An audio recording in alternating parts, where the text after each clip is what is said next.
At sa punto pong ito, ating pong talakay ng update tungkol sa mga programa ng kasalukuyang administrasyon dito sa Mr. President on the Go. Una nga po dyan, mga kababayan, muling tiniyak ni Pangulong Ferdinand R. Marcos Jr.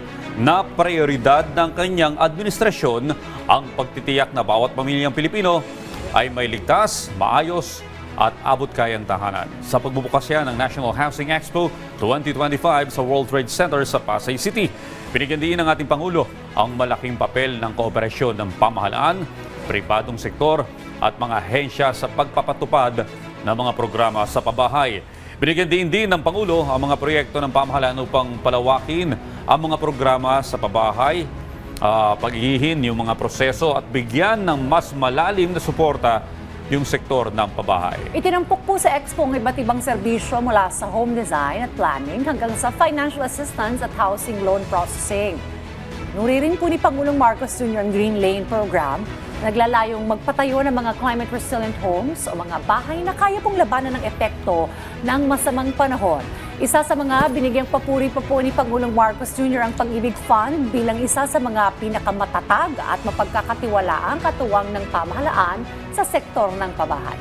Dagdag pa niya, mahigit 75 billion pesos ang naipautang na cash loan sa mahigit 3 milyong miyembro para tugunan ang kanilang mga pangangailangan. Sa ilalim po ng Expanded Pambansang Pabahay para sa Filipino Housing o 4PH program, mas maraming Pilipino yung nabibigyan ng pagkakataon na magkaroon ng abot-kayang bahay.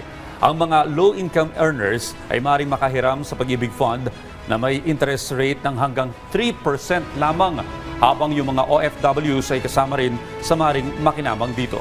Mga benepisyaryo at graduates po ng Pantawid Pamilyang Pilipino Program ay kasama rin sa pinalawak na 4PH initiative. Kaugnay ng pagdiriwang ng National Shelter Month, inanunsyo ng Pangulo na magkakaloob ang pamahalaan ng mga Notice of Approval at Certificate of Entitlement sa mga nakatira sa mga lugar tulad ng Los Baños, Laguna, Lucena City, Iloilo City at Caloocan City. Pinasalamatan din po ng ating Pangulo yung mga developer, yung financial institution at lahat ng kasama sa housing sector sa patuloy na pakikipagtulungan para sa kapakanan ng sambayanang Pilipino. At yan po muna ang ating update ngayong umaga. Abangan ang susunod nating tatalakayin patungkol sa mga aktibidad at programa ng kasalukuyang administrasyon dito lamang sa Mr. President on the Go.